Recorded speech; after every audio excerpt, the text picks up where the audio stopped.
My 18 female dad recently married a woman who has a nearly adult daughter. She has no friends, and they always insist I include her in everything and take her with me when I go out with my friends. Just imagine how annoying that is. Anyway, a week ago it was my birthday, and I planned to go to a restaurant with all my friends. She asked if she could come, and I said no. They insisted. I said fine, but with the condition that I wouldn't give her a ride, as I was planning to give a ride to a bunch of my friends. She agreed. I told her that we were going to X restaurant at 6. Well, we weren't planning to go there. We went to another restaurant. She called in the middle of the party and asked why we weren't there yet.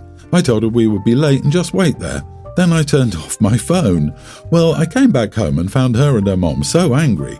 They were yelling at me for an hour, calling me a bunch of names, but I think she deserved it for not taking no for an answer.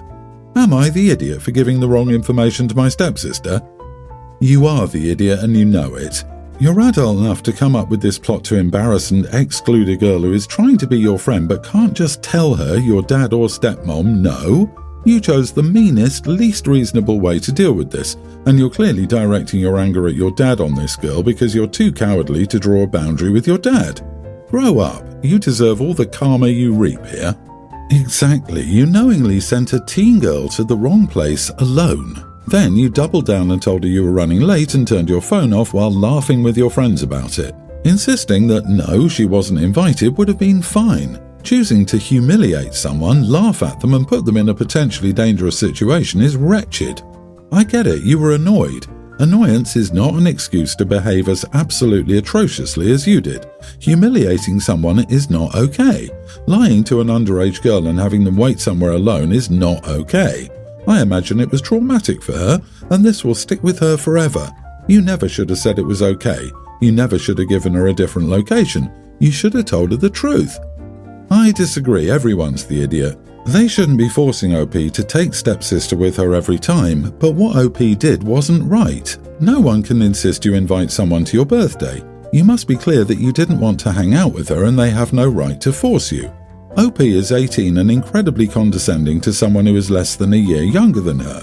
OP, you're an adult, right? Do you want to be treated like an adult?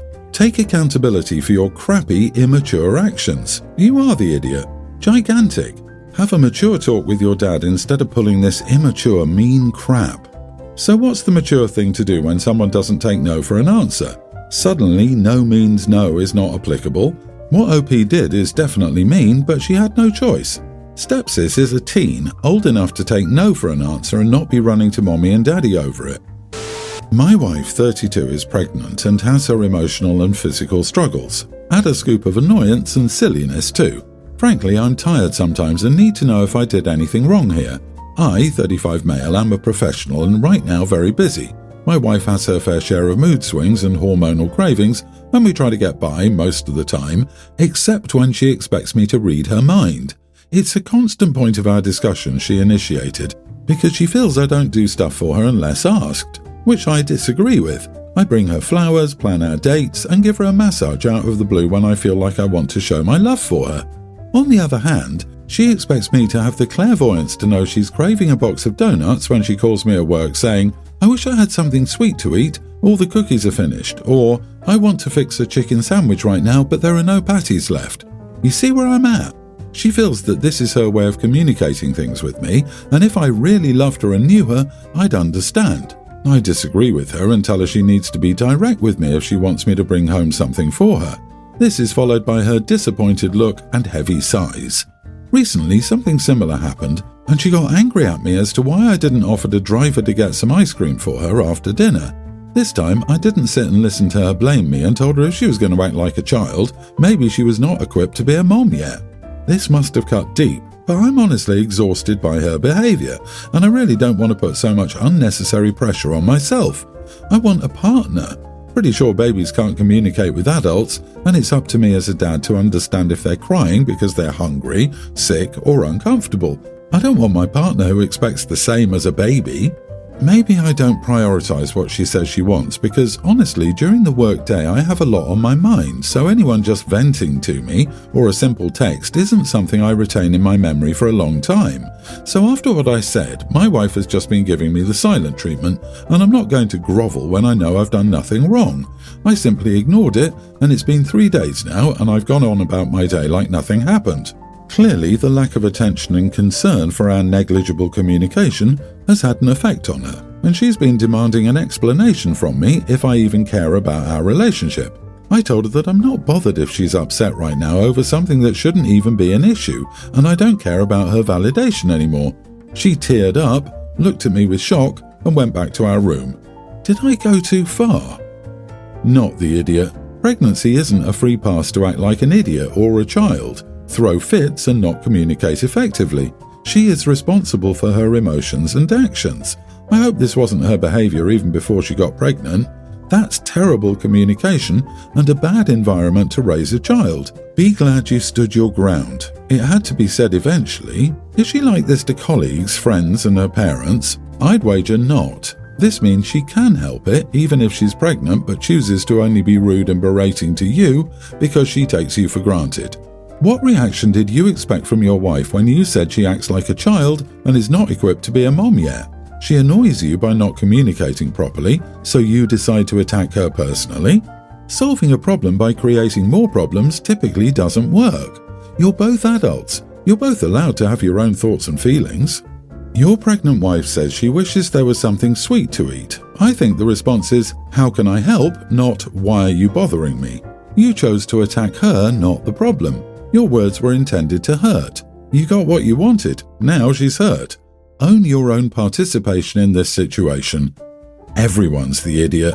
If this is how you both communicate, neither of you is ready to be parents. My wife, 38, and I, 39 male, have been married for 8 years and have a preschool son. My wife's younger brother Joe and his girlfriend are moving into an apartment together at the beginning of June. But girlfriend's lease is up at the end of April, so she needs to move out of her place. But Joe currently lives in a studio apartment, so he doesn't have room for all her stuff. So they were going to move all of girlfriend's stuff into a storage unit for a month until they got their new place together. A little over a month ago, Joe asked my wife if we could help them move their girlfriend's stuff, and she agreed. My mother-in-law was supposed to watch our son so we could both help, but she fell ill and had to cancel. My wife suggested getting a babysitter for that day, but I didn't want to spend hundreds on a babysitter to help someone move. That's dumb. Bringing a preschooler with us would not be helpful to anyone. This turned into an argument between us because she said I should help them move while she watched our son, since I was stronger than she was and I knew how to drive a truck with a trailer. I told her that she should help them and have them rent a U-Haul for the day. We compromised by telling Joe I would help them, but they needed to get a U-Haul instead of using our truck and trailer. Then, the morning of the move, this past Saturday, my wife told me that a friend of hers got sweet tickets through work to a hockey game for that day and invited them. Yes, sweet tickets to a playoff hockey game. She said she would bring our son since her friend was bringing her kids too. Great. So I get stuck helping someone move, and my wife and son get to have an amazing experience together that I miss out on. And yes, this was my son's first major sporting event, and I was missing it. And wouldn't you know it, Joe never got a U-Haul, and his girlfriend wasn't even close to packed up and ready when I arrived. I spent 7 or 8 hours and multiple trips back and forth helping them move. All the while, my wife sends pictures to our family group chat of how much fun they're having at the hockey game. When everyone was home that night, my wife was surprised that I wasn't in a good mood. She said that I acted like I barely cared when our son was telling us about the hockey game and how much fun it was. I asked her if she was seriously confused about why I was upset, and she told me to tell her. So I started railing off all the reasons I had to be angry. She volunteered me to help, and she got to spend the day doing something very special with our son that I missed out on. Her brother and his girlfriend were not prepared, and I had spent the entire day doing manual labour. I ended my little rant by telling her that she was never going to volunteer me to help her family ever again. She told me I was overreacting, and I couldn't hold it against her that her friend invited them to the game. She also said I'm not being fair by blaming her for Joe and his girlfriend. Geez, not the idiot. You're not holding it against her that her friend invited them to the game. That's ridiculous.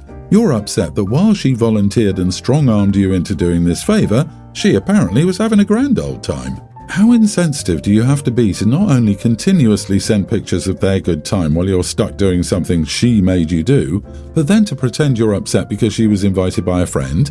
I'm guessing you couldn't care less that she was invited. I'm guessing what hurts is her blatant disregard for your time and energy. On top of that, missing your son's first like that. The wife knows she's in the wrong, so she tries to change the argument. It was almost successful too, and made OP doubt himself enough. I would have noped out when they weren't ready. OP is a kind of saint. Their wife seems selfish and petty. Exactly. Looks like you still have a lot of packing to do. We should come back another day when my wife can help and you're ready to load the U-Haul van we asked you to get. Then leave.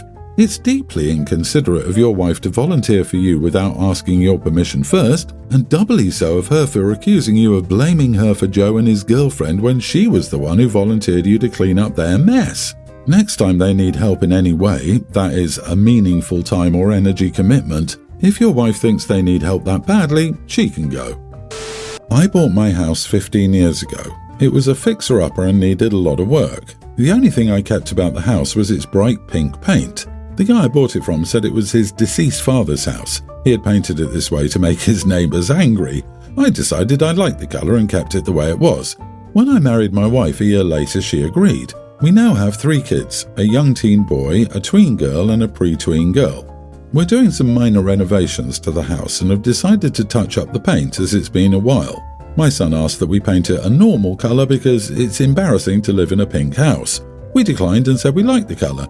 Ultimately, it's our house and we'll be living in it longer than him. When we die, he's free to paint it what he wants. My mother-in-law feels we're being unfair and that we should consider how embarrassing it is for a teen boy to live in a Barbie house. We asked my son if he was being teased and he said no, but he hates it. Our daughters like it. Are we wrong for not painting the house a normal colour? Not the idiot, your son is a young teen. The house could be painted by Samuel L. Jackson and his peers would find a way to embarrass him for it. Hopefully he's not getting bullied too hard at school. Also, your mother-in-law should respect your decisions in parenting and about your house. I think your son will mature to understand that pink is not an embarrassing colour, and honestly, your mother-in-law should too. Exactly. As a woman, I find boys and men who freak out about pink to be pathetic, and as a straight woman, I wouldn't be attracted to a man who refused pink things for the basis of it being girly. It's fine if you don't think a pink shirt would look good on you, but it's another to proclaim no man should wear one. This is a good opportunity to try and dive into the history of colours and their associated meanings. As I recall, pink wasn't always considered feminine. I live in a pink house. The colour was chosen by my husband's grandfather when the house was built. It's the only pink house in our area, and any time someone asks where we live, we say the pink house on our street, and they all know the house. It's on a main road, so it sticks out in the sea of traditional colours. The story behind the house is, my husband's grandfather was known to be a very frugal man. When it came to picking a house colour, he chose what was on sale, hence the pink. 60 years later, we've never spoken of changing it because we love the story. 3 generations have been raised in this house. There's something very special about seeing the house unchanged over the years, as the scenery around it has changed. The people who are raised there are now grown up with families, and now we're raising our son here. I love that his great-grandfather has pictures in front of this house, and now our son does too. My son Tommy died suddenly 6 years ago. He was recently divorced with 2 kids with his ex-wife. The kids were young grammar schoolers at the time of their dad's death. The kids and Tommy lived with us for a year at one point. Tommy's ex, Marla, was serving time after she stole from Tommy, from a friend of Tommy's, and from my husband and myself. It delayed the divorce, so they'd been separated for more than 2 years, and the separation started when Tommy learned Marla had cheated. We learned about the stealing after, and she stole from us after the separation. All in all, Marla stole close to $35,000 between us all. Marla had recently been released and started back with 50-50 custody of the kids when Tommy died.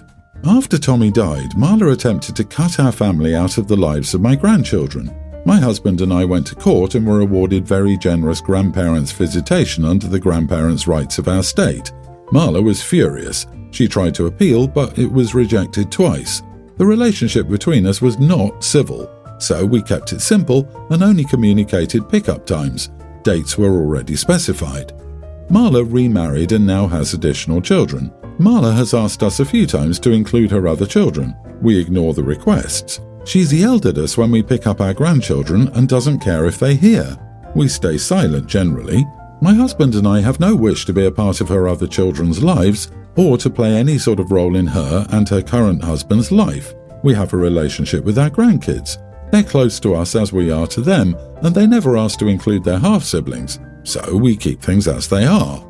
Last week, my grandson had a school talent show they wanted us to attend, so we did. Marla and her husband were with their kids, but we sat apart. When the kids finished and returned to their classrooms, and as we were leaving, Marla approached and asked us to please think of her other kids and start acting like grandparents. We stayed civil and refused.